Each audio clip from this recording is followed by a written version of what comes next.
नमस्कार संदीप जी, बहुत बहुत स्वागत है आपका। नमस्ते अंजू जी। संदीप जी, हम सब ने देखा किस तरह के नतीजे महाराष्ट्र विधानसभा चुनाव के आए हैं, कैसे नतीजे झारखंड में रहे हैं, उत्तर प्रदेश में 9 उपचुनाव हुए थे, वहां पर कैसे बीजेपी का बोलबाला रहा है, ये सब नतीजे हमने देखे। और अब इसमें सबसे बड़ी बात यह है कि महाराष्ट्र की जो नतीजे आए हैं उसको लेकर ईवीएम पर सवाल उठाए जा रहे हैं। महाराष्ट्र में उद्धव ठाकरे की शिवसेना के जो नेता हैं संजय राउत, उनको बड़ी दर्द हो रही है। उन्होंने तो पूर्व सीजेआई डीवाई चंद्रचूड़ पर भी सवाल खड़ा कर दिया है कि उनका नाम काले शब्दों में लिखा जाएगा इतिहास में, क्योंकि ईवीएम पर वो फैसला दे सकते थे लेकिन उन्होंने नहीं दिया। इसको आप कैसे देखते हैं? देखिए, अभी जो नतीजे आए हैं, खासकर 23 तारीख को जो विधानसभा के चुनाव के आए, आपका महाराष्ट्र का, उत्तर प्रदेश के उपचुनाव, झारखंड के, सभी से एक चीज तो हुई है कि जो विपक्ष के कुछ नेता हैं वो बिल्कुल एक तरह से जो संविधान प्रेमी हैं वो अपनी भाषा पे नियंत्रण नहीं रख पा रहे हैं और बोलते बोलते क्या बोल जा रहे हैं उन्हें खुद भी नहीं पता है। और शायद इसको अगर हम मानसिक दिवालियापन कहें तो इससे ज्यादा और कुछ नहीं है, क्योंकि जब आप एक तरफ ईवीएम के नाम पर कहीं कुछ कहना शुरू करते हो तो उसी ईवीएम से जो है ये भी बात शुरू होती है कि दो दो विधानसभा चुनाव हुए। जैसे आपने देखा कि जब जम्मू कश्मीर का विधानसभा का चुनाव हुआ उसके साथ हरियाणा के चुनाव हुए, अभी जब आपने देखा महाराष्ट्र का चुनाव हुआ तो झारखंड का भी हुआ, और दोनों जगहों पे विपक्ष की सरकार बनी है। जिस ईवीएम को कहा जा रहा है कि गलत है या जो रीडिंग नहीं सही दे रही है या जिसमें किसी तरह की सेटिंग की जा सकती है सरकार के द्वारा, इस तरह का आरोप लगाया जा रहा है, उसी से आपकी सरकार भी बन रही है।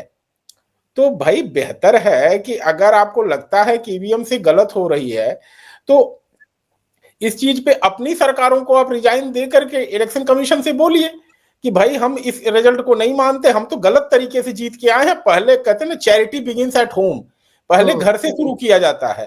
तो जम्मू कश्मीर से नेशनल कॉन्फ्रेंस सरकार को रिजाइन करना चाहिए, झारखंड से हेमंत सोरेन जी को शपथ ही नहीं लेना चाहिए। कहीं हम जीते तो भले, लेकिन जब तक हम बैलेट से जीत के नहीं आएंगे तब तक हम अपने आप को मुख्यमंत्री का पद ग्रहण नहीं करेंगे। तो इस तरह की चीजें बोलने से पहले जो है लोगों को देखना चाहिए। लेकिन पहला जो आपका मुद्दा था कि ईवीएम को लेकर के, तो ईवीएम का मामला हो या कोई भी, जो विपक्ष है वो लगातार एक तरह से कोशिश करता रहा है कि जो अभी जो हमारे माननीय चंद्रचूड़ साहब चीफ जस्टिस से रिटायर हुए 8 नवंबर को, कि किसी तरह से न्यायपालिका को दबाव में लिया जाए। और विपक्ष ही नहीं, एक अधिवक्ताओं का भी गैंग था जो इस कोशिश में था कि किसी तरह से न्यायालय पे दबाव बना करके अभी तक जिस तरह से फैसले लिए जाते थे उस तरह से उस परंपरा को कायम रखा जाए। लेकिन जो कहते हैं ना कि एक चीज जब आपके घर का काम होता, मैं कॉलेजियम सिस्टम को सपोर्ट नहीं कर रहा हूं, इस चीज को समझिएगा। 7 वर्ष चीफ जस्टिस रहे हैं चंद्रचूड़ साहब के पिताजी। उन्होंने जुडिशरी को बहुत नजदीक से अपने जीवन काल में देखा है और कुछ आदर्श उन्होंने, उनके पिता ने स्थापित किए थे जिसको चंद्रचूड़ साहब ने अपने 2 वर्ष के कार्यकाल में बखूबी पालन किया। आपके दर्शकों के लिए मैं एक बात बताना चाहता हूं जो शायद मीडिया में नहीं जा पाती है, क्योंकि माननीय न्यायाधीश कोई प्रेस कॉन्फ्रेंस तो करते नहीं है जी। जब चंद्रचूड़ साहब अपने यंग समय में थे तो उनके पिताजी ने पुणे में एक फ्लैट खरीदा। तो चंद्रचूड़ साहब ने पूछा कि पिताश्री आप मेरे लिए फ्लैट यहाँ क्यों खरीद रहे हैं, क्योंकि आपको पता है मैं बॉम्बे हाई कोर्ट में प्रैक्टिस करता हूं या दिल्ली जाऊंगा, इस तरह से पुणे में फ्लैट का क्या होगा। तो चंद्रचूड़ साहब ने एक बात कही कि देखो बेटा, मतलब मैं सीनियर चंद्रचूड़ की बात कर रहा हूं, पिताजी की उनकी, कि देखो बेटा, जिंदगी में जब कभी तुम्हें लगे कि तुम वकालत में या फिर जज बनते हो तो जज बनने में कभी अगर ऐसा लगे तुम सिद्धांतों के साथ समझौता कर रहे हो, तो तुम्हारे बाप का बनवाया हुआ घर रहे जिससे तुम्हारे सर पे एक छत रहे और तुम आके चैन से रह सको सब काम छोड़ करके। तो अगर मर्यादा और सिद्धांतों में चुनना हो तो मर्यादा और सिद्धांतों को चुनना, न कि उससे समझौता करना। और यह बात चंद्रचूड़ साहब ने हम लोगों को बताई अपने रिटायरमेंट के समय पे 8 नवंबर को। दूसरी बड़ी अच्छी बात उन्होंने कही कि I am the most trolled जज, क्योंकि आप जानते हैं वो एक्टिव रहते हैं पब्लिक मीडिया में, भले अपनी बात न कहते हों, लेकिन सोशल मीडिया पे क्या हो रहा है हर चीज से वो वाकिफ थे अपने पूरे कार्यकाल में। और जब यही विपक्ष बल्ले बल्ले करने के बाद फिर उनके पीछे पड़ जाता था लेकर के कि न्यायपालिका पे दबाव है, जुडिशरी पे दबाव है, इस तरह की चीजें जब रची जाती थी मीडिया में आकर के या सोशल मीडिया के माध्यम से, तो यह बातें लोगों को ऐसा लगता था कि माननीय न्यायाधीश तक नहीं पहुंच रहे, जबकि माननीय न्यायाधीश उसका खुद संज्ञान लिया करते थे। तो उन्होंने एक बड़ी अच्छी बात और बोली कि जब मुझे ट्रोल किया जाता है, एक शायरी उन्होंने कही, मुझे शायरी मुझे नहीं याद आ रही, कि मेरी शख्सियत संवरती है। अगर आप मेरी मुखालफत करते हैं तो मेरी शख्सियत संवरती है।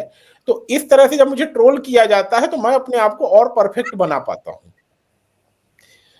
तो इन सभी बातों से हमें समझना चाहिए कि जो ईवीएम के मुद्दे पे उनको घेरा गया, ईवीएम के मुद्दे पे हो घेरा गया, लेकिन इलेक्टोरल बॉन्ड पे उनकी बड़ी बल्ले बल्ले कर दी गई।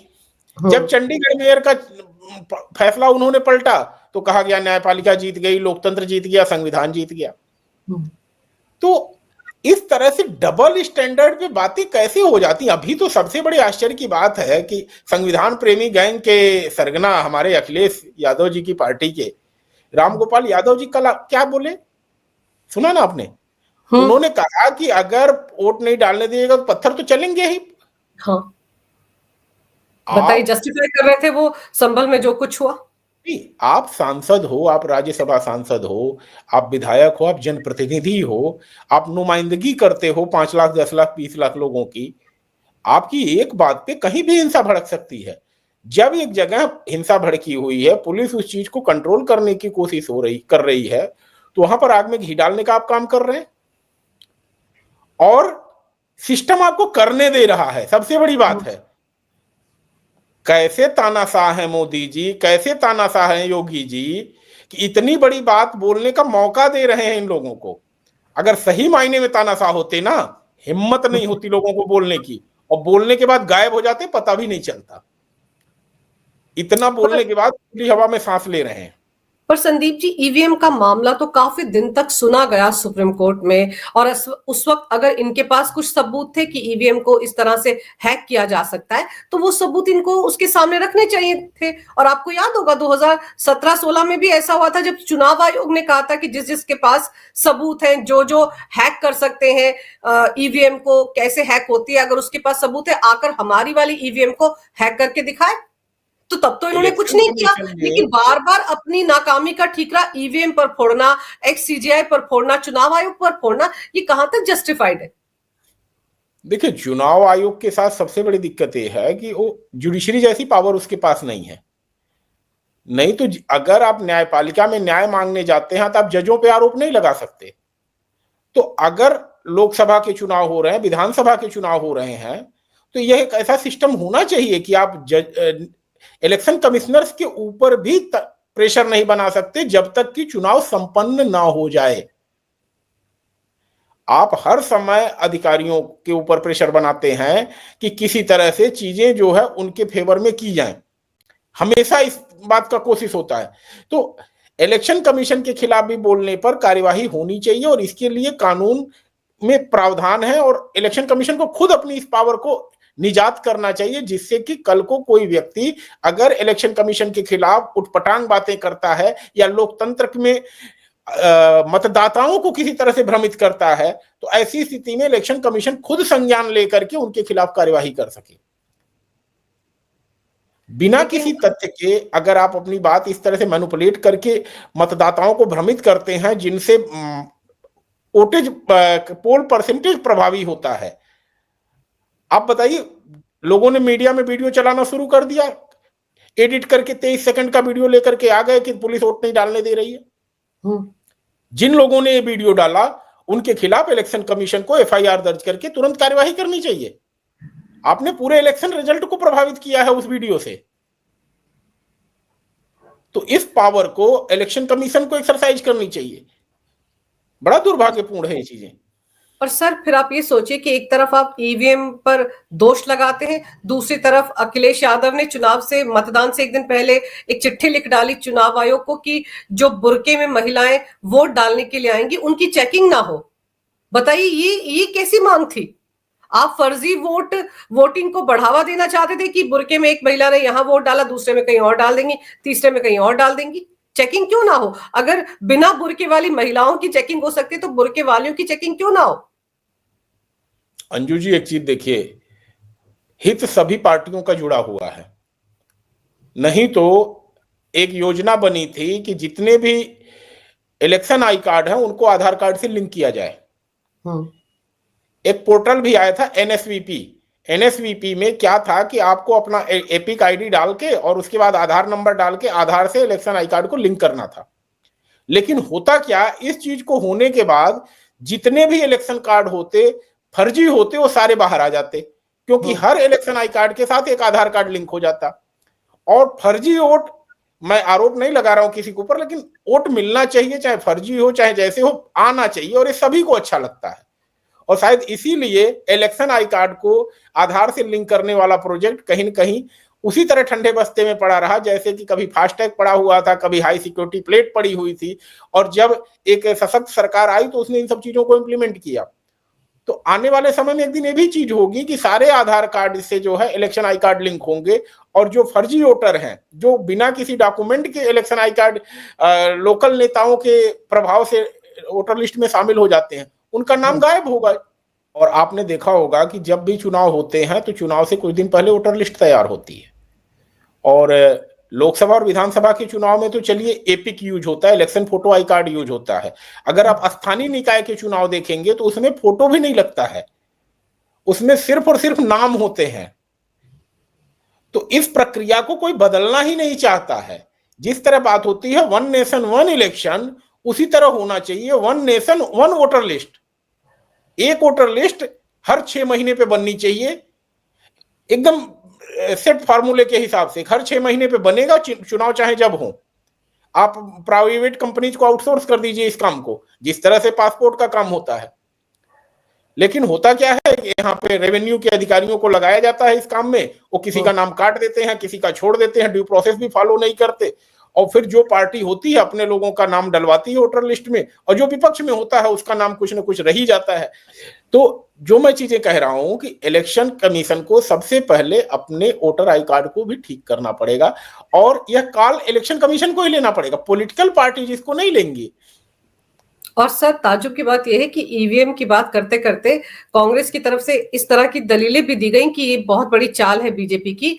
जैसे जम्मू कश्मीर हमको जिता दिया, हरियाणा अपने नाम कर लिया, महाराष्ट्र खुद जीत लिया, और झारखंड हमको दे दिया। अब आप सोचिए, झारखंड में जिस तरीके से जेएमएम की जीत हुई है या इंडी गठबंधन की जीत हुई है, वो भी अप्रत्याशित है। बीजेपी ने कभी नहीं सोचा था कि उनका इतना बुरा हाल होगा, लेकिन क्या किसी ने कहा कि वहां पर मशीनें हैक हो गई?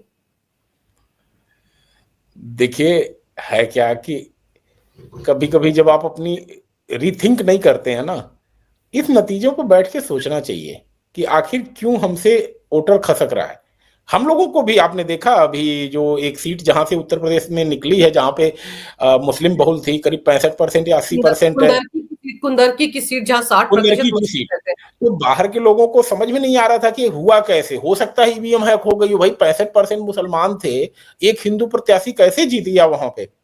लेकिन जब अंदर खानों की बात समझ में आई लोगों को कि भाई यहाँ पे तुर्क और पठान के बीच की लड़ाई का जो है भाजपा ने फायदा उठाया, और अभी तक जो पठानों का ड्यूज था और तुर्क उस चीज को खींचे जा रहे थे, लिए जा रहे थे, और हर पार्टी तुर्क को ही प्रायोरिटी दे रही थी, उसका भाजपा ने फायदा उठाया।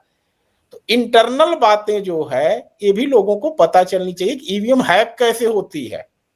ईवीएम हैक ऐसे होती है जो अब लोगों को पता चल रही है, नहीं तो ये तो सभी लोग कह रहे थे कि जरूर कुछ गड़बड़ हुई है, जरूर मशीनरी का कुछ दुरुपयोग हुआ, नहीं कैसे जीत जाएगी। इतने कैंडिडेट में इतने बम्पर वोट से रामवीर सिंह जी कैसे जीत गए, अब लोगों को पता चल रहा है। तो ईवीएम को दोष देने से बजाय आपको देखना चाहिए कि संघ के कार्यकर्ता, भारतीय जनता पार्टी के कार्यकर्ता, एक तो सबसे बड़ी फौज देखिए जो हमारे पास है भारतीय जनता पार्टी के पास, आरएसएस जैसा एक निस्वार्थ सेवा करने वाला संगठन है।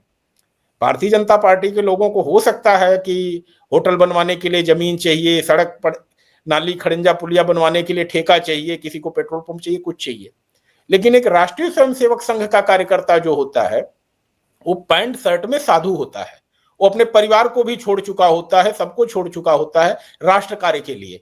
तो जब एक ऐसी संस्था है जहां के लोगों को कुछ नहीं पाना है, भारतीय जनता पार्टी का सांसद बन जाए, भारतीय जनता पार्टी का विधायक जीत जाए, उससे उनको कुछ नहीं चाहिए, बस केंद्रीय नेतृत्व ने हमें आदेश दिया है संघ से, सरसंघ चालक जी ने बोला है, प्रदेश प्रचारक जी ने बोला है, तो वो लग करके अपना समय देते हैं, अपना जीवन देते हैं और फिर वहां से अपना बोरिया बिस्तर बांध के चल देते हैं। और शायद आपने देखा होगा कि जब 2024 का चुनाव हुआ और कुछ बड़े बोले लोगों ने उटपटांग बातें संघ के बारे में बोली और उसका खामियाजा लोगों ने भुगता कि आज हमको अब अगले 4 साल तक इसको झेलना है कि जो बहुमत हमें 2014 में मिला, जो 19 में मिला, वो हमें 24 में नहीं मिला। तो आप इस चीज को देखिए ना कि संघ जैसा संगठन भी भारतीय जनता पार्टी के साथ है, तो ईवीएम को दोष देने की बजाय अगर आप इस तरह से समर्पित कार्यकर्ताओं की फौज खड़ी कर सकते हैं अपने लिए, चाहे हमारे कांग्रेस के भाई हों, चाहे सपा को मानने वाले लोग हों या बसपा के लोग हों, तो अगर ऐसी फौज और टीम आप खड़ी कर सकते हैं तो तब देखिए ना फिर नतीजे जो है। सर, आपको लगता है कि जिस तरह से गणपति बप्पा की पूजा एक्स सीजेआई के घर पर हुई थी, तब पीएम मोदी वहां पर गए थे, फिर बाद में उन्होंने महाराष्ट्र में कार्यक्रम के दौरान बताया था कि कैसे राम मंदिर का डिसीजन लिया गया था, उस जो जजेस का पैनल था उसमें वो भी थे, उन्होंने भगवान को याद किया कि हमें गाइड करो। क्या ये सब चीजें जो हैं ये अब विपक्षी खेमे के गले नहीं उतरती हैं, इसलिए रिटायरमेंट के बाद भी उनको टारगेट किया जा रहा है ईवीएम के नाम पर? देखिए, चंद्रचूड़ साहब जी एक ऐसे व्यक्ति हैं जो मैं इतने सालों में जान पाया हूं, वो रिटायर भी हो गए हैं तो भी वो वर्क पे अपने लगे हुए हैं, वो घर बैठने वाले व्यक्ति नहीं हैं। और कहते हैं ना कि विवादों में इतना घसीटो कि वह व्यक्ति जो है अपने आप को सरेंडर कर दे।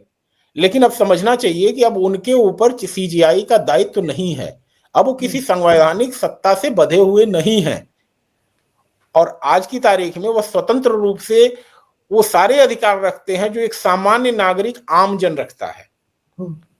और युक्त समय पे, रीजनेबल टाइम पे आपको सारे जवाब मिलेंगे माननीय जस्टिस चंद्रचूड़ साहब से, जो कि एक कहते हैं रीजनेबल व्यक्ति से एक्सपेक्ट किया जाता है। तो आप अगर किसी की आवाज दबाना चाहते हैं सिर्फ इस नाते, जो आपकी आदत खराब हो गई थी 2 साल से 2.5 साल से प्रेशर बनाने की, तो अब आप लोगों को समझना चाहिए कि right now justice Chandrachud is more dangerous for you.